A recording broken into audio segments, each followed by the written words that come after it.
A chave para o progresso como visto na vida de Ruth. 7 coisas fundamentais e necessárias para o progresso espiritual, de Bruce Anstey. Walla Walla, Washington, 26 de junho de 2004. Vamos ver em 2 Pedro 3,18, um versículo de introdução. Antes, crescei na graça e conhecimento de nosso Senhor e Salvador Jesus Cristo.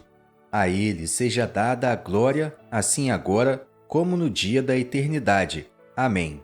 Podemos ver neste versículo que o crescimento espiritual é o que Deus deseja em nossa vida cristã. Mas quando olhamos para a comunidade cristã como um todo, vemos que nem sempre é assim com todo cristão. Alguns crentes fazem um progresso franco e rápido, enquanto outros não parecem fazer muito progresso. É um fato. Algumas pessoas, depois de serem salvas, crescem muito rapidamente nas coisas divinas, e outras parecem progredir mais lentamente. Se o progresso fosse colocado em um gráfico, a linha seria quase vertical para alguns, enquanto para outros ela oscilaria para cima e para baixo. Você já se perguntou por que isso acontece? Acredito que há razões para progredirmos em um ritmo diferente. Alguns supõem que é porque todos temos diferentes níveis de inteligência. Outros nos dirão que isso tem a ver com o fato de você ser ou não estudioso, muitas vezes desculpando-se dizendo que não é estudioso. Alguns imaginam que você precisa ter um dom para isso, e nem todos os cristãos receberam tal dom. Amigos, não há verdade nessas ideias. Não acredite nelas por um minuto. Há respostas para essa pergunta na Palavra de Deus, e quero dar uma olhada nisso esta tarde e ver se podemos aprender algo para nossa própria vida. Este versículo que lemos no final da 2ª Epístola de Pedro é uma exortação aos santos para crescerem na graça. Não poderíamos desejar nada melhor para vocês, queridos jovens, e para todos nós, que cresçamos na graça. Crescimento é o desenvolvimento das características morais de Cristo em seu povo. E graça é o solo em que crescemos. Você sabe, crescer nas coisas divinas é muito diferente de crescer nas coisas naturais. Seja o crescimento físico no âmbito humano, animal ou vegetal, uma coisa é certa. Você nunca ouviu falar de alguém os exortando a crescer. Você não sai e diz para as plantas do seu jardim: agora cresçam! Nem sequer pega seu cachorro ou gato de estimação e diz a ele para crescer. Quem já ouviu falar de alguém levar seu filho ou filha para uma sala e lhes dizer: agora cresça? Não, é algo que ocorre naturalmente. Mas quando se trata do desenvolvimento espiritual do cristão, é muito interessante que haja uma exortação aos santos dizendo: crescei. Eu acredito que é porque o crescimento nas coisas espirituais não é algo unilateral, onde somente Deus cuida. Há algo que devemos fazer neste assunto e Deus deseja que sejamos responsavelmente exercitados sobre nossa parte nisso. Alguém disse que é como fazer uma fogueira. Apesar de eu não saber muita coisa sobre acender fogueiras, sei que há uma maneira correta e uma maneira errada de o fazer. Você pode dispor os gravetos de uma maneira que, quando acender o fogo, ele realmente pegue e queime bem. Pode também arrumar os galhos, ou o que quer que você tenha para queimar, de maneira desordenada, fazendo com que o fogo não seja bom. Eu acredito que acontece exatamente o mesmo nas coisas de Deus. Nós precisamos adotar certos princípios em nossa vida para que o Espírito de Deus possa tomar as coisas de Deus e aplicá-las em nosso coração e vida, de modo que haja algum crescimento sério e real. E eu acredito que a presença de tais coisas na vida de alguém é a razão pela qual alguns progridem mais rapidamente do que outros. Simplificando, se houver alguns aqui que acham que não têm tido muito progresso em sua vida cristã, acredito que seja porque alguns desses princípios estejam faltando em sua vida. Ruth, uma nova convertida. Quero olhar para esse assunto por meio desse tipo, isto é, como ele é geralmente encontrado na vida de uma pessoa no Velho Testamento. Os elementos necessários para o crescimento e o progresso são ilustrados lindamente nesta pessoa. Seu nome é Ruth. É interessante que há apenas 2 mulheres cujos nomes são usados como título de um livro na Bíblia, Ruth e Esther. Há alguns admiráveis contrastes entre as duas. Eu não vou me aprofundar nelas nesta tarde, mas uma delas é Esther, uma moça judia que se casou com um rei gentio. Ruth, por outro lado, era uma moça gentia que acabou se casando com um príncipe judeu. Há muitos princípios preciosos nesses livros do Velho Testamento que podemos extrair para nosso caminho cristão. É impressionante como Ruth fez um progresso tão rápido nas coisas de seu recém-descoberto Deus e entre seu povo. Eu gostaria de olhar para a sua vida e ver qual foi o segredo para o rápido progresso dela. Eu não vou ler o livro inteiro. Vou apenas ler alguns versículos aqui e ali, levantar os pontos importantes da vida dela e fazer algumas aplicações práticas deles em nossa vida. Vamos começar pelo versículo 6 do capítulo 1, onde já tinha acontecido a tragédia na família de Elimeleque. Houve 3 mortes na família, e naquela altura a família estava desprovida de homens, restando 3 viúvas, Noemi, Ruth e Orfa. Então se levantou ela com as suas noras e voltou dos campos de Moabe, porquanto na terra de Moabe ouviu que o Senhor tinha visitado o seu povo, dando-lhe pão, pelo que saiu do lugar onde estivera, e as suas 2 noras com ela.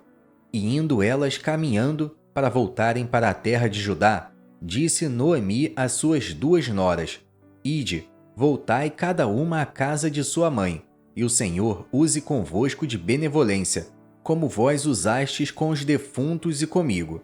O Senhor vos dê que acheis descanso cada uma em casa de seu marido.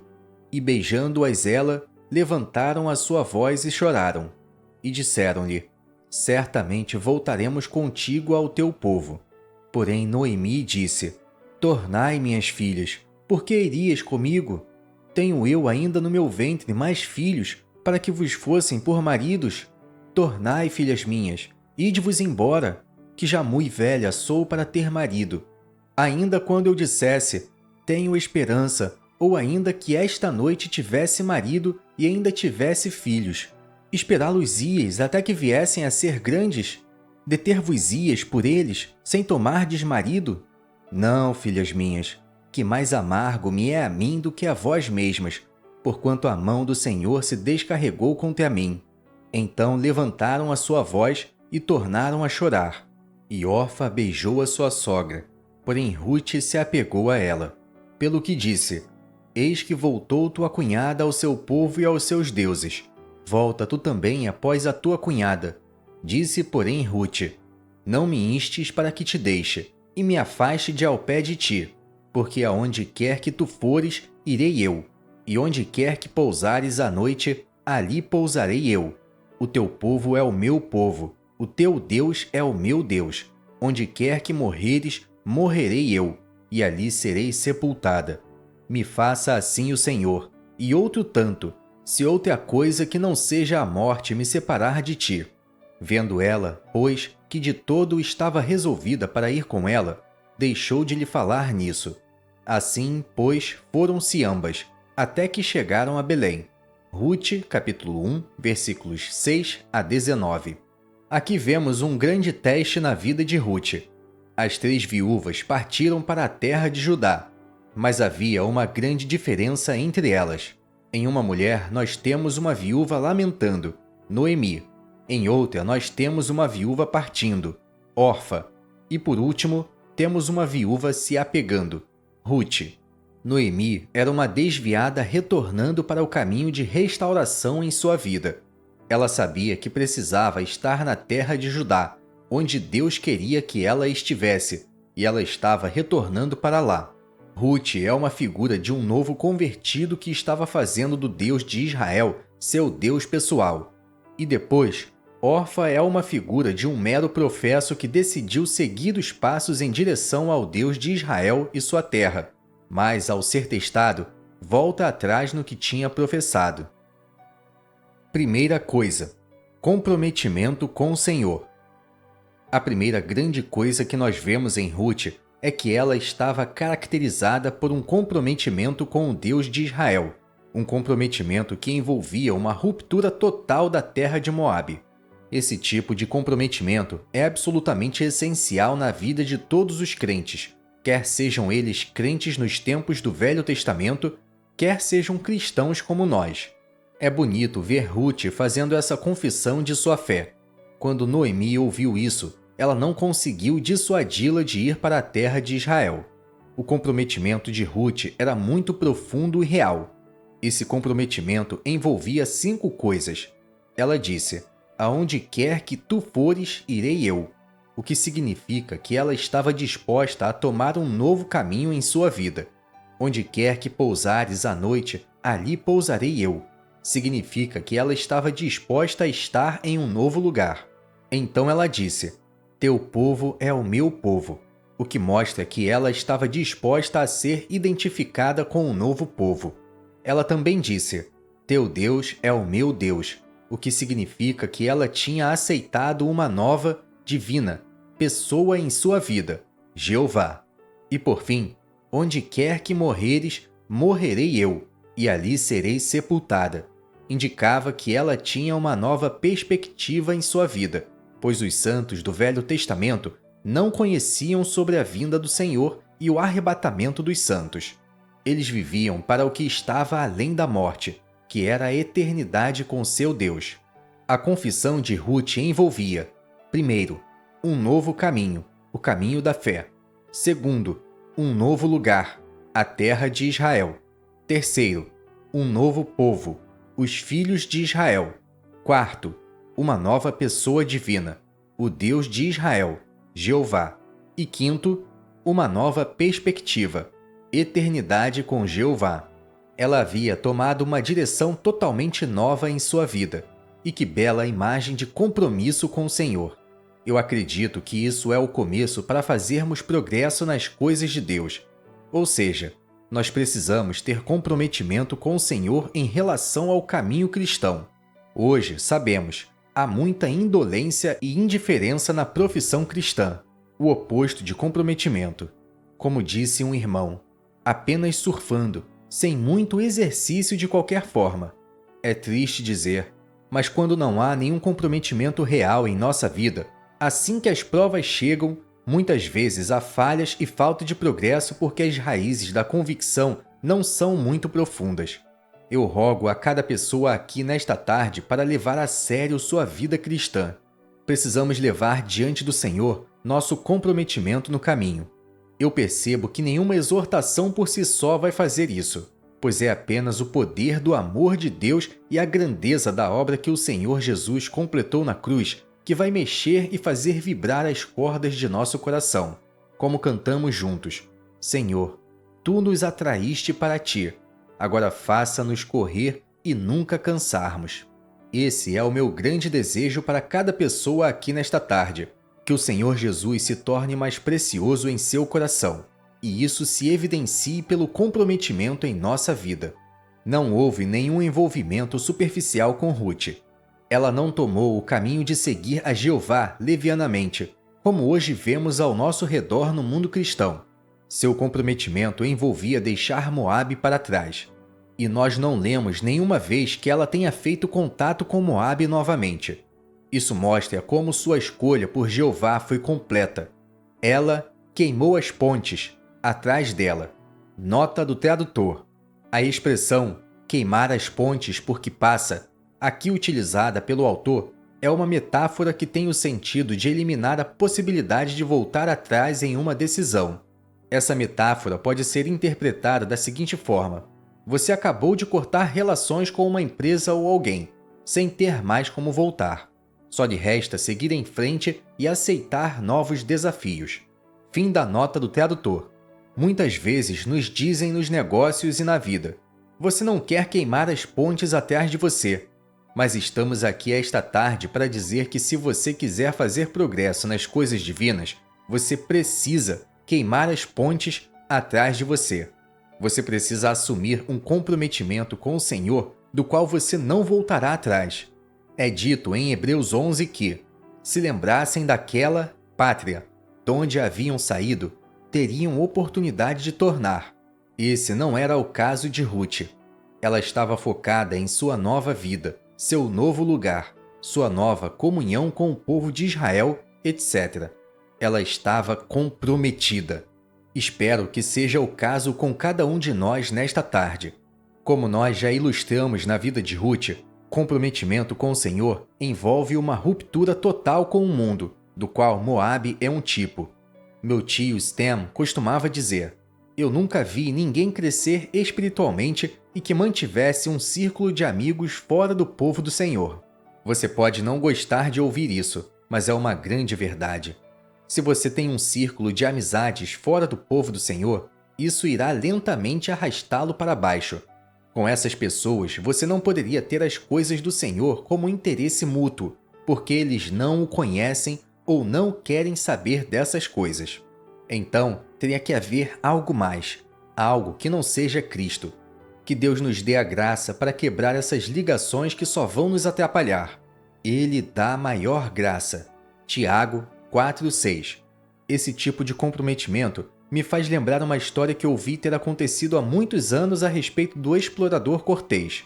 Quando ele desembarcou com sua frota de 11 navios em Veracruz, no litoral do México, ele tinha um objetivo único: conquistar aquela terra. A primeira coisa que fez quando colocou seus 700 homens na costa foi atear fogo em todos os seus 11 navios. Enquanto os seus homens estavam na praia vendo os navios em chamas e logo em seguida afundando no Golfo do México, perceberam que não havia como voltar atrás. Havia apenas uma direção para ir: em frente. Que exemplo ilustrativo da história de estar comprometido em seguir em frente, e somente em frente. Porém, nós não vemos muito disso entre os cristãos hoje. Nós, cristãos, parecemos nos envolver superficialmente nas coisas divinas. Os cristãos de hoje parecem querer manter uma parte de si sobre a vida que viveram antes da conversão e a outra parte nas coisas do Senhor. E isso não funciona. Assim, não haverá progresso. Esse é um dos maiores obstáculos para seguir em frente. Então, se você quer ter progresso em sua vida cristã, e espero que cada um aqui queira, você precisa aplicar cada um desses pontos que nós vamos observar na vida de Ruth, em sua própria vida, e então você terá um bom êxito.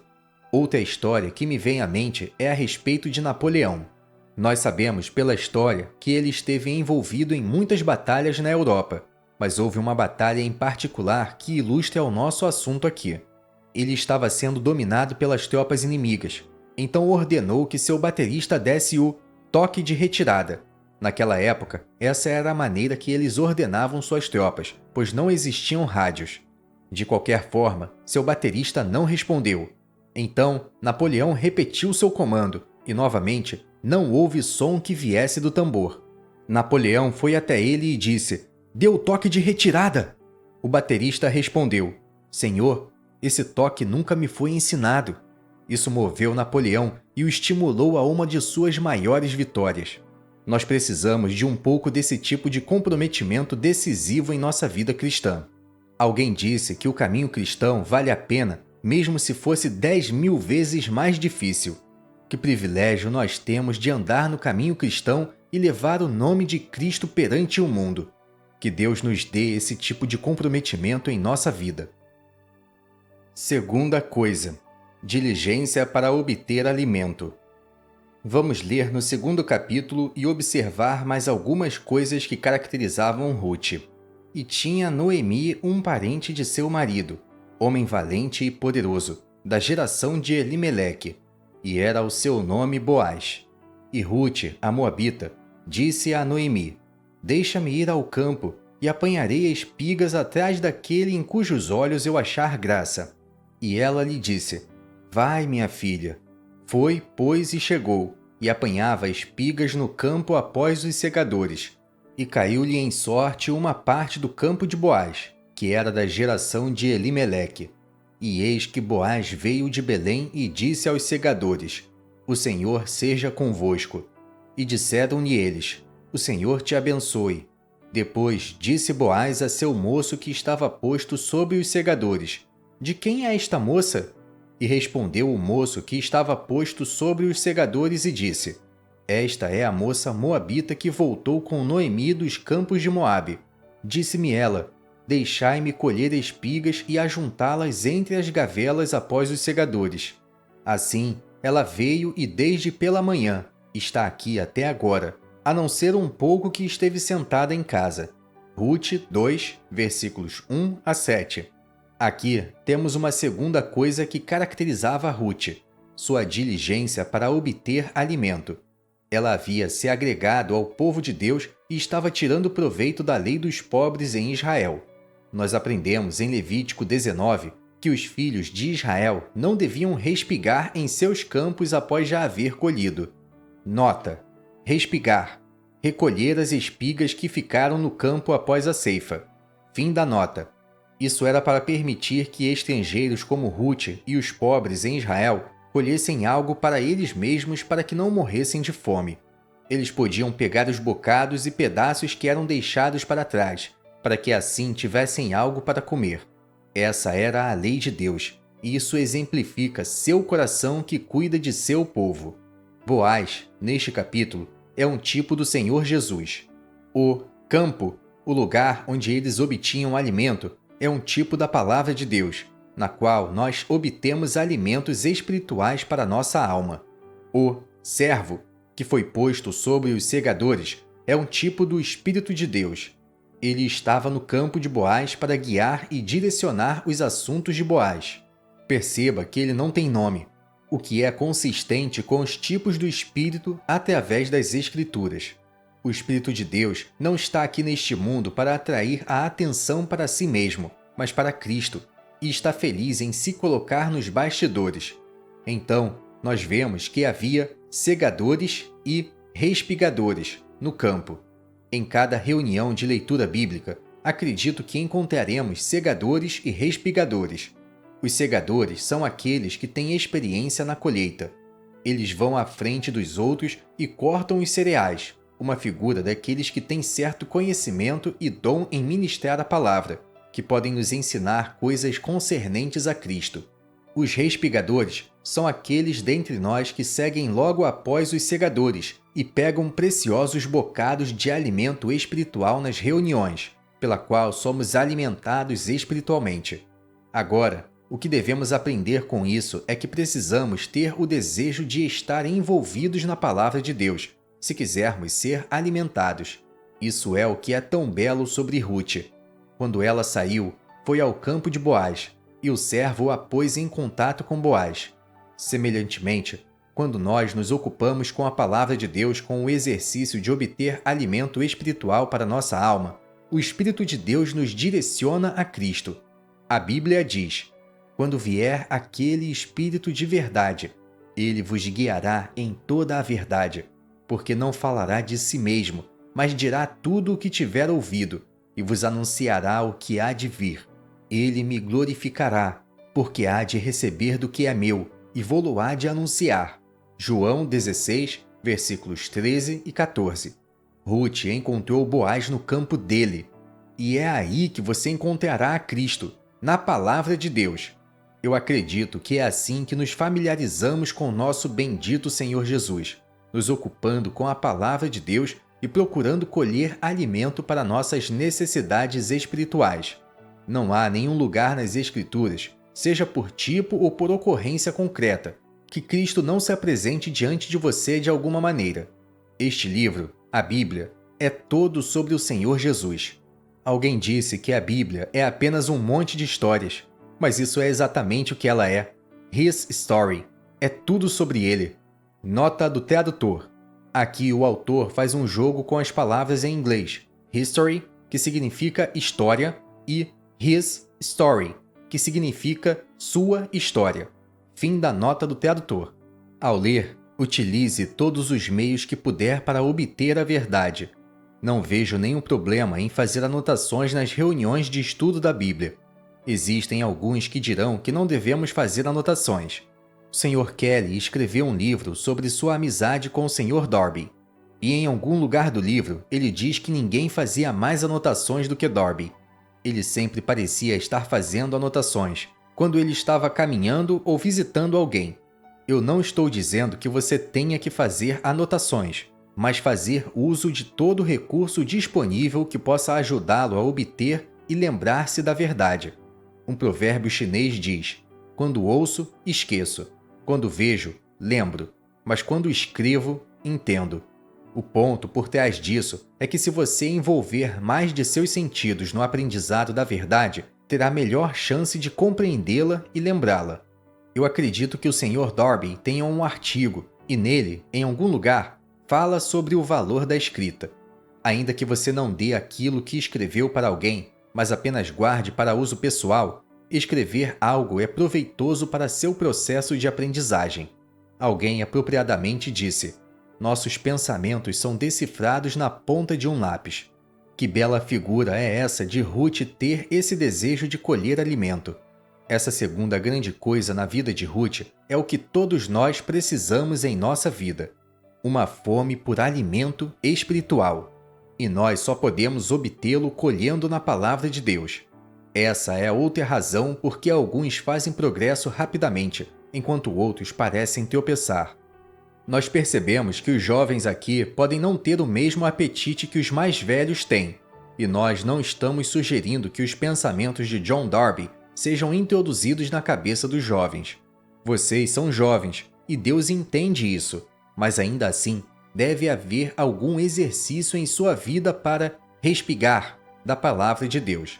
Agora, jovens, realmente espero que vocês recebam esta mensagem em alto e bom som.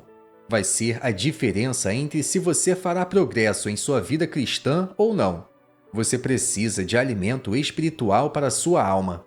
Você pode dizer, se for honesto: mas eu simplesmente não tenho muito apetite para isso. Bem, vocês precisam entender a razão disso. É porque vocês têm duas naturezas. Um cristão é diferente de todas as outras criaturas na criação de Deus. Ele tem duas naturezas. Um anjo não possui duas naturezas. Um animal não possui duas naturezas. Um homem que está perdido neste mundo certamente não possui duas naturezas. Ele tem somente a natureza caída. Mas um cristão é único. Ele tem duas naturezas. Uma natureza recebida quando nasceu de novo. É mais elevada que a de um anjo, pois é a própria vida de Cristo. E a outra natureza é a caída, mais baixa que a de um animal, já que os homens caídos fazem coisas imorais que nem mesmo um animal faria. E nenhuma das duas pode ser melhorada. Uma é tão má que não pode ser melhorada, e a outra é tão boa que também não pode ser melhorada. E independentemente da influência que você exerça sobre essas naturezas, você não pode mudar seus desejos básicos. Uma quer Cristo e suas coisas, a outra quer o pecado e o mundo. O irmão Jim Lentz me contou uma história que ilustra muito bem este ponto. Quando ele era um menino, teve a oportunidade de ir para a fazenda do tio Walter no verão. Seu tio Walter tinha todos os tipos de criação de animais: vacas, cavalos, porcos, galinhas, gansos, e ele tinha uma pequena lagoa lá para eles. Então, um dia, houve uma terrível confusão no galinheiro, e no momento que eles foram lá, puderam ver o que tinha acontecido. Algum predador tinha entrado lá, uma raposa ou uma doninha, não me lembro bem o que ele disse que era, e tinha levado uma pata que estava sentada em um ninho cheio de ovos. Então o tio do Jim, Walter, levou esses ovos e passou para uma galinha que estava chocando seus próprios ovos, colocando-os sob ela. Jim disse a seu tio: "Isto vai funcionar?" Seu tio respondeu: "Bem, é o que vamos ver." Então, algumas semanas mais tarde, eles nasceram. E aquela galinha cuidou deles, até que chegou um dia em que ela levou sua ninhada para fora do galinheiro. Ele disse que foi a cena mais interessante. Ela saiu e havia uma longa fila de filhotes atrás dela. Depois que pegaram um pequeno caminho, de repente, metade da sua ninhada fez uma curva acentuada em direção à lagoa. Ela fez um escândalo, mas eles não deram a mínima. Eles avistaram a água e, sendo patos por natureza, foram direto para ela. Independentemente de todo o carinho que a galinha tivesse dado a esses pequenos patinhos, isso não mudou nada. Isso é exatamente como a natureza caída do cristão. Independentemente de quanto ensino moral e cultural você dê para ela, não haverá nenhuma mudança. Irá direto para o pecado, como sempre fez. Felizmente, nós já nascemos de Deus e temos outra natureza que tem um interesse e uma capacidade para as coisas divinas. No entanto, ter uma nova natureza que tem a capacidade para coisas divinas não será suficiente para nos fazer crescer. O grande exercício para nós, como cristãos, é aprender a alimentar essa nova vida, e então cresceremos, pois o alimento que nutre a nova vida é Cristo. O Senhor Jesus disse: "Quem come a minha carne e bebe o meu sangue tem a vida eterna, e eu o ressuscitarei no último dia, porque a minha carne é verdadeiramente comida, e o meu sangue é verdadeiramente bebida. Quem come minha carne e bebe meu sangue permanece em mim e eu nele." João 6, versículos 54 a 56, Bíblia JND. Ele estava falando no sentido figurado, é claro. Mas a grande questão aqui é que você precisa ter um momento tranquilo na sua vida todos os dias, onde pegue a palavra de Deus e deixe o Espírito de Deus trazer Cristo diante de sua alma, e assim alimentar a sua nova vida. Uma vez que você aprende a fazer isto, verá que é algo de muita bênção. Mas, como já dissemos, temos outra natureza que deseja outras coisas, e nós temos que ter cuidado para não a alimentar, pois se assim fizermos, ela nos dominará. Se alimentarmos a natureza caída, é certo que ela ficará cada vez pior e começará a afirmar-se em nossa vida com seus desejos. E uma das coisas que ela não quer fazer é se alimentar da palavra de Deus. Pessoalmente, eu acredito que nós gastamos muito tempo no reino da carne. Todos nós, não só os jovens. Essa é a razão do motivo de haver, frequentemente, uma relutância e falta de apetite pela palavra de Deus. Então, é importante que alimentemos a nova natureza. Não estou tão preocupado com jovens que podem ter um pouco deste mundo ainda agarrando-se a eles. Assim como Moisés quando fugiu do Egito. Você se lembra da história. As filhas de Jetro o reconheceram como um egípcio, devido à sua aparência, mas ele era realmente um filho de Deus. De qualquer forma, se houver uma real vontade de beber da palavra de Deus, eu sei que estas coisas, no devido tempo, vão encontrar seu lugar na pilha de lixo. Mas se não houver essa vida interior de comunhão com as Escrituras abertas diante de si, haverá um triste desvio do caminho mais cedo ou mais tarde. Agora, eu não estou dando desculpas pelo mundanismo entre o povo de Deus. O que estou dizendo é que se houver uma alimentação diária da palavra de Deus, eventualmente a pessoa irá se exercitar e essas coisas serão colocadas de lado. Mas temo que com muitos, e me entristeço sobre esse assunto, queridos jovens, enquanto enxergarmos marcas do mundo em você, não veremos qualquer interesse em absorver a palavra de Deus. E eu sei onde você irá parar se isso continuar na sua vida, e me preocupo com tal fato. É necessário que você receba esta mensagem da forma mais clara possível neste momento. Você precisa se dedicar à palavra de Deus e se alimentar dela. Eu acredito que se você se dedicar às Escrituras e começar a ler, Deus abrirá seu apetite e sua fome se tornará maior conforme prossegue. Eu sei que é difícil no início. Você estava se divertindo ou fazendo outra coisa qualquer, e depois, quando vai abrir as Escrituras, fica um pouco difícil de começar. Isso porque é necessário que o processo de lavagem tome lugar em nossa alma, por causa de nosso contato diário com impurezas. Mas uma vez que supere isso, a doçura da palavra de Deus será experimentada. Você precisa se ater à leitura por um pouco, pelos primeiros 5 ou 10 minutos, e verá que o Senhor se fará precioso para você conforme lê e medita. Então, se você não tem muito apetite pela palavra de Deus, é provavelmente por estar em seu hábito de alimentar a velha natureza e estar reprimindo o apetite de sua nova natureza. Haverá uma luta tremenda em nossa vida envolvendo essa questão das duas naturezas. É dito, porque a carne luta contra o espírito, e o espírito contra a carne, e estes opõem-se um ao outro, para que não façais o que quereis. Mas também nos é dito que se andarmos em espírito, não cumpriremos a concupiscência da carne.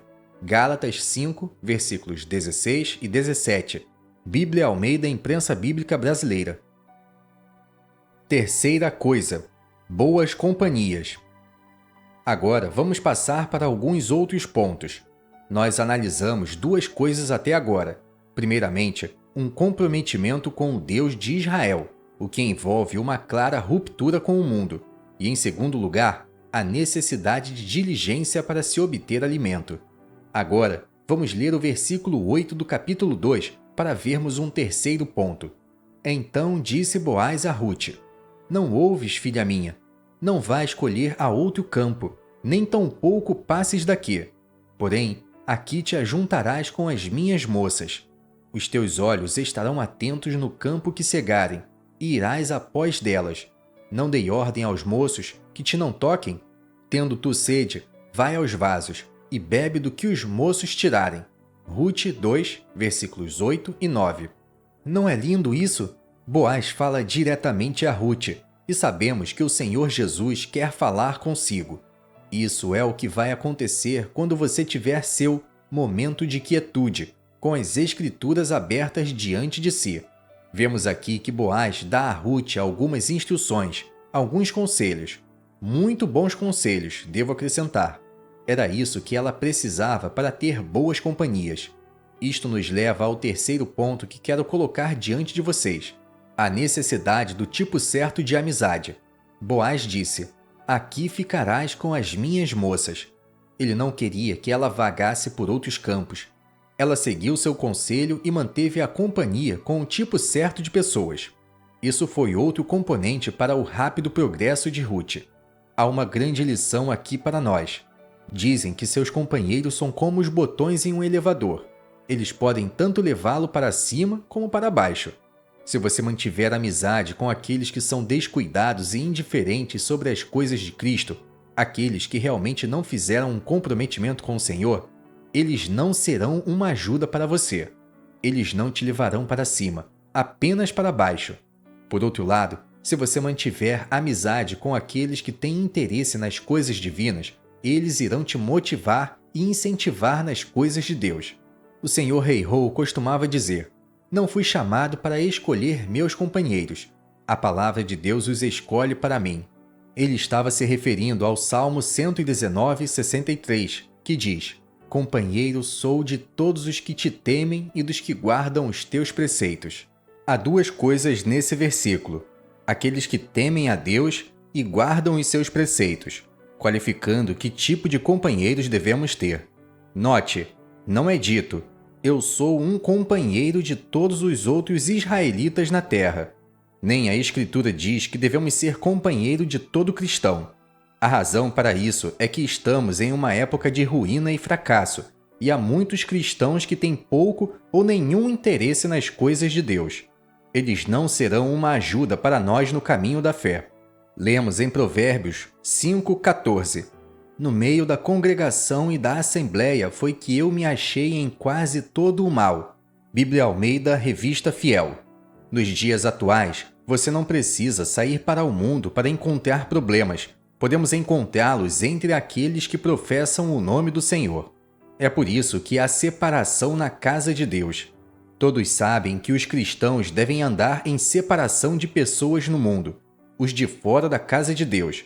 Mas poucos cristãos percebem que precisamos praticar a separação na casa de Deus também. Isso, como eu disse, é porque a casa de Deus hoje está em ruínas. Podemos ler em 2 Timóteo 2, versículos 19 a 22 sobre isso. Sim, há muitos que professam conhecer o Senhor e dizem que são cristãos, mas são descuidados quanto ao caminho. Este não é o tipo de companheiro que você deseja ter. Aquele versículo no Salmo 119 diz preceitos, que é uma palavra usada para descrever os mínimos detalhes da lei. E então, o versículo está se referindo a alguém que é meticulosamente cuidadoso em guardar os menores princípios das Escrituras. Isso me diz que é esse o tipo de pessoa quem devo ser companheiro. Você diz: bem, isso vai fazer o caminho ficar muito estreito. Sim, pode até ser. Mas esse é o tipo de cuidado que precisamos ter quando se trata de nossos companheiros. Encontramos aqui que as moças de Boaz tinham uma ocupação singular, que era respigar na colheita. Rute tinha esse interesse também. Então elas tinham um interesse mútuo para seguir após os ceifeiros e respigar o que podiam. Boaz não queria que ela se afastasse para algum outro campo. Se ela tivesse ido a outro campo, ela ainda estaria na terra de Israel. Ela ainda estaria entre aqueles que professavam ser o povo do Senhor, mas eles poderiam ter objetivos diferentes daqueles que Boaz tinha. Poderíamos colocar desta maneira: há muitos campos na profissão cristã hoje, todos professando seguir o Senhor, mas Deus permitiu que você estivesse entre aqueles que estão reunidos para o nome do Senhor. E a palavra para você é: não vais respigar noutro campo. Quantas vezes vimos jovens irem para uma denominação, porque lá eles têm muitas pessoas em um grupo legal de voleibol ou coisas desse tipo. Mas o que acontece é que eles foram atraídos. Ver uma coisa dessas nos entristece muito, porque os jovens parecem não entender que é preciso ser cuidadoso com o tipo de companhia com quem andamos. Nós vimos nas nossas reuniões de leitura bíblica que precisamos ter amor para com todos os santos. Efésios 1:15. E eu aprovo isso de coração. A palavra de Deus diz isto em pelo menos 2 ou 3 lugares. Mas enquanto devemos ter ampla afeição por todos do povo de Deus, devemos limitar os nossos pés em relação ao caminho. Se me permitirem perguntar, quem são seus companheiros? Quem são aqueles com quem você está associado, até mesmo aqui nesta conferência?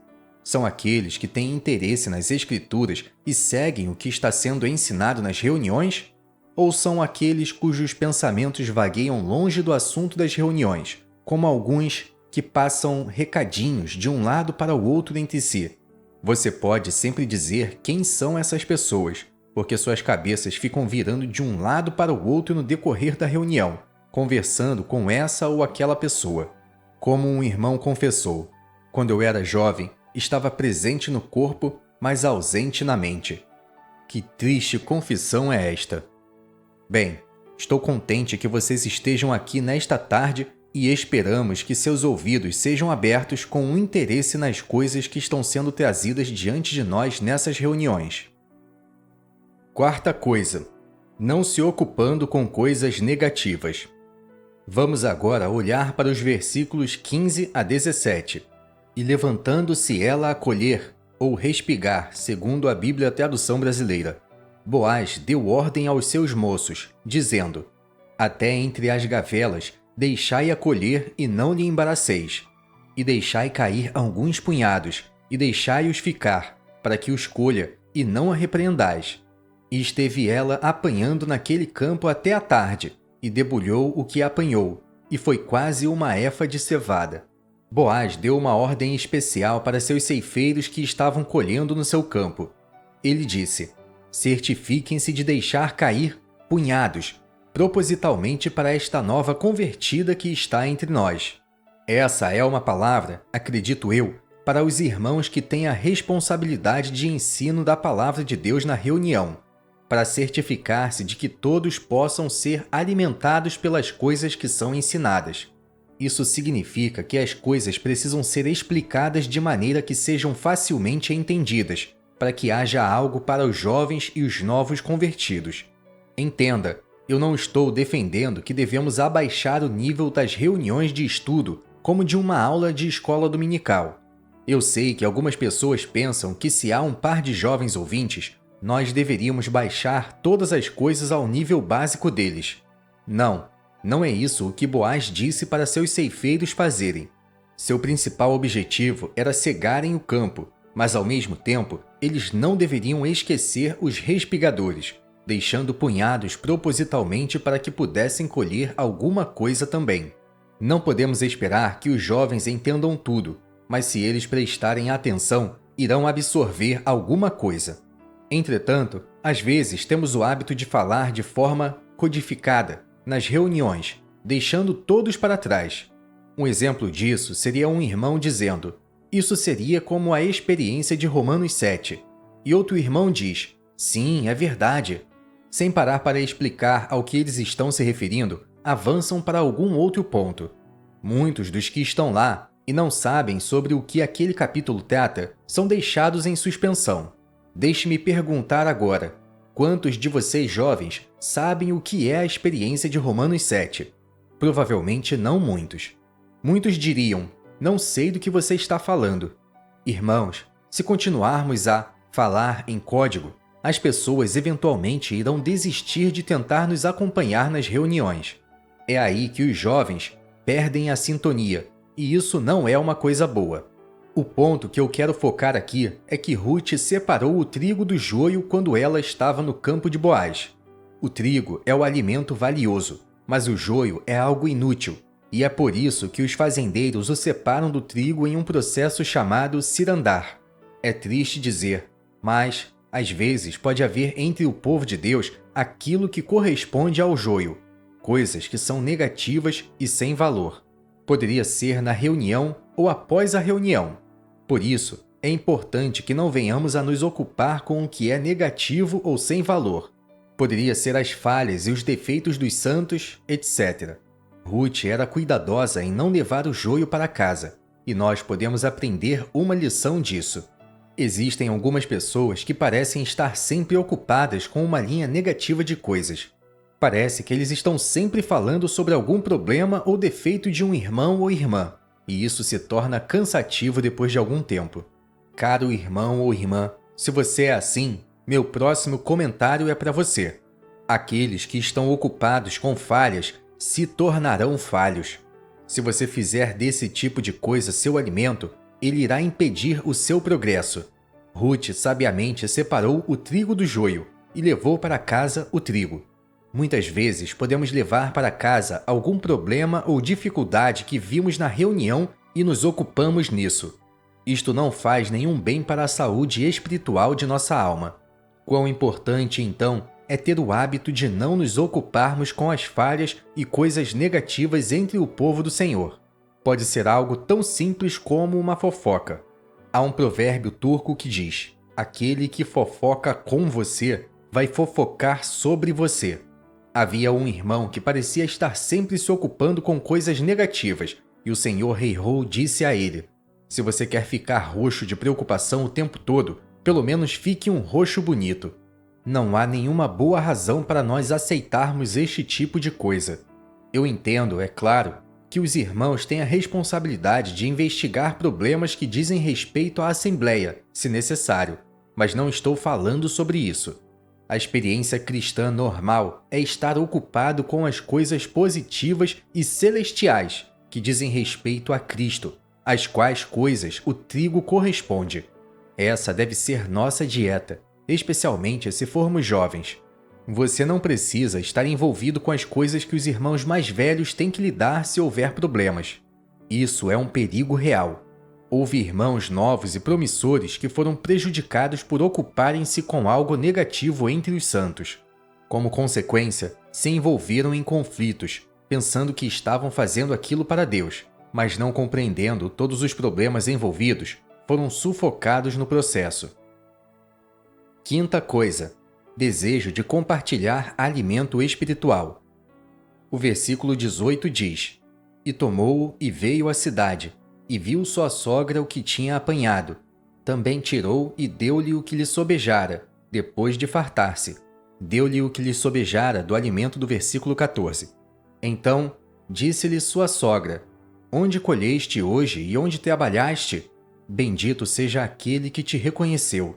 E relatou a sua sogra com quem tinha trabalhado e disse: O nome do homem com quem hoje trabalhei é Boaz. O ponto que eu quero destacar aqui é que Ruth tinha interesse em compartilhar o alimento que ela havia colhido. Ela não levou o alimento somente para suas necessidades, mas ela quis compartilhá-lo com sua sogra. Isto é uma coisa maravilhosa. Buscar nas Escrituras e então compartilhar com outra pessoa algo que você aprendeu ou colheu das reuniões. Isso é outra coisa que nos ajuda a progredir. Você poderia dizer: como o compartilhamento faz você crescer? Bem, a Escritura diz: e o que regar também será regado. Provérbios 11:25. E outro versículo: alguns há que espalham, e ainda se lhes acrescenta mais. Provérbios 11:24. Se nós compartilhamos o que temos, Deus executa um pequeno milagre em nossa vida, E o que acontece é que você compreende melhor essa verdade em particular que está sendo compartilhada. Eu não sei como isso acontece, mas posso testificar o fato de que é verdade. O alimento espiritual, nesse sentido, é completamente o oposto do alimento natural. Imagine, se eu tivesse uma torta e quisesse compartilhá-la com alguém, e eu lhe desse um pedaço dela, no final eu teria um pedaço a menos. E se você gostar de torta de nozes, assim como eu, talvez não quisesse fazer isso. Mas nas coisas divinas não funciona dessa forma. Podemos compartilhar pensamentos que apreciamos da palavra de Deus e não iremos perdê-los, ainda os teremos conosco. Na verdade, os teremos um pouco melhor. Realmente ganhamos algo compartilhando. O Sr. Darby comentou que ele não sentia que havia realmente entendido uma passagem ou assunto até que tivesse falado 4 vezes sobre o assunto. Quando li pela primeira vez esse comentário, pensei, como assim? Mas depois de pensar, eu acho que sei o que ele quis dizer.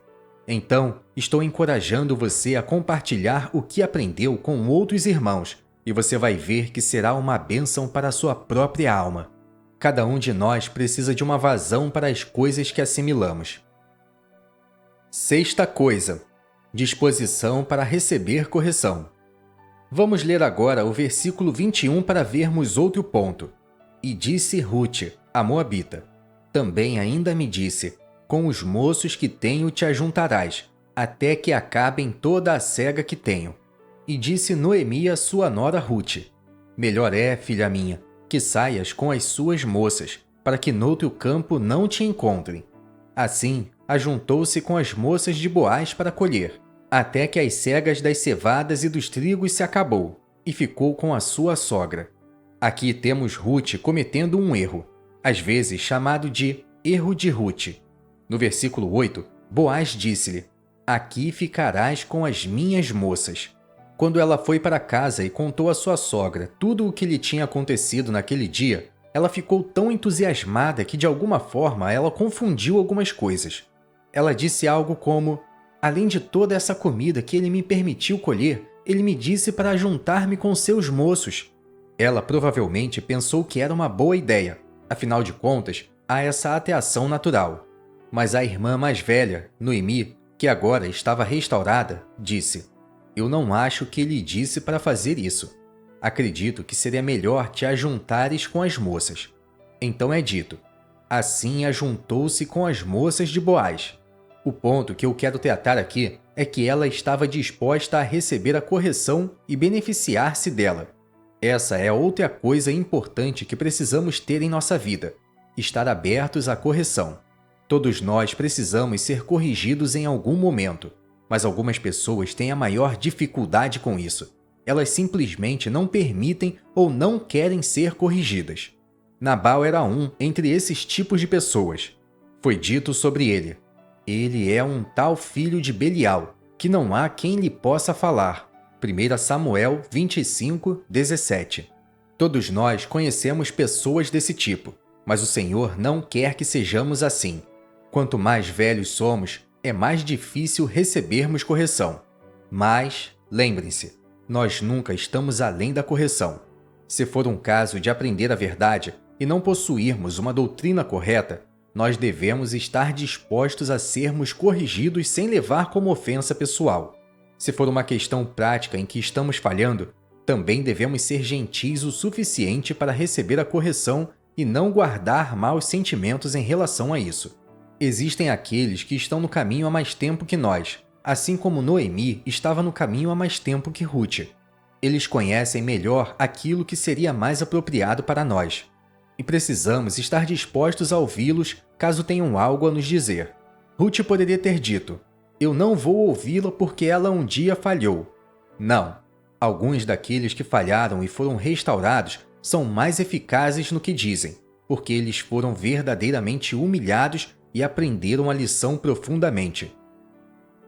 7ª coisa: a prática de julgamento próprio. Para nosso último ponto, vamos ler o capítulo 3, versículo 1. E disse-lhe Noemi, sua sogra, minha filha, não hei de buscar descanso para que fiques bem? Ora, pois, não é Boaz, com cujas moças estiveste, de nossa parentela? Eis que esta noite padejará a cevada na eira. Lava-te, pois, e unge-te, e veste os teus vestidos, e desce à eira. Vemos aqui Ruth, sob a direção de Noemi, lavando-se, ungindo-se e então se aproximando de Boaz. Essa é uma figura da manutenção da comunhão, o qual envolve julgamento próprio, apontando para o fato de que nós precisamos estar limpos para entrar na presença do Senhor. O Senhor não pode ter comunhão conosco se estivermos sujos. Se nos contaminamos com impurezas no caminho e acabamos saindo de comunhão, precisamos passar pelo exercício de nos lavar. É frequentemente dito que precisamos manter contas a curto prazo com Deus. Isso significa que se nós falhamos e pecamos, pode ser algo tão pequeno como um pensamento ruim ou algo que dissemos. Precisamos confessá-lo rapidamente ao Senhor. O apóstolo João diz: se confessarmos os nossos pecados, Ele é fiel e justo para nos perdoar os pecados e nos purificar de toda a injustiça. 1 João 1:9. Não deixe para lá pensando que vai lidar com isso no final da semana. Até lá, tal pecado poderá desenvolver-se em algo maior, porque há um padrão progressivo para o pecado. Essa prática é chamada de julgamento próprio. A Bíblia diz: porque, se nós nos julgássemos a nós mesmos, não seríamos julgados. 1 Coríntios 11:31. Isso é necessário para a manutenção da comunhão. Dessa forma, nós nos lavamos, ou talvez eu deva dizer, o Senhor nos lava. João 13, versículos 8 a 10. E continuamos aptos a ter comunhão com Ele. O grande resultado foi que Ruth ficou próxima de Boaz. E isso fala de algo que todos nós deveríamos querer: a proximidade de Cristo. Tal atitude é a outra coisa essencial que precisamos ter se quisermos progredir em nossa vida cristã. Que Deus lhes dê o exercício de coração para querer ter, em sua vida cristã, todos estes importantes elementos que vimos em Ruth, pois, realmente, são a chave para um rápido progresso. Comprometimento com o Senhor, o qual envolve uma clara ruptura com o mundo, diligência para colher alimento espiritual da palavra de Deus, boas companhias, não se ocupar com coisas negativas, compartilhar o que nós colhemos, disposição para aceitar correção e a manutenção da comunhão através do julgamento próprio. Agora vou voltar a responder à pergunta do início desta reunião, a respeito do motivo pelo qual algumas pessoas fazem um rápido progresso nas coisas divinas e outras não. Se não estamos crescendo espiritualmente, a única conclusão lógica é que deve haver algo impedindo isso. Devem estar faltando em nossa vida alguns desses importantes elementos ilustrados na vida de Ruth. Talvez não esteja sendo feita uma clara ruptura com o mundo, ou talvez uma falta de diligência ao colher o alimento na palavra de Deus, ou talvez o problema sejam nossas companhias. Essas são coisas sobre as quais podemos nos exercitar. Que Deus nos dê a graça para lidar com o que quer que possa estar impedindo nosso progresso, para que cresçamos na graça e conhecimento de nosso Senhor e Salvador, Jesus Cristo. 2 Pedro 3:18. Texto escrito por Bruce Anstey. Narração realizada pelo canal Livros Cristãos em Áudio.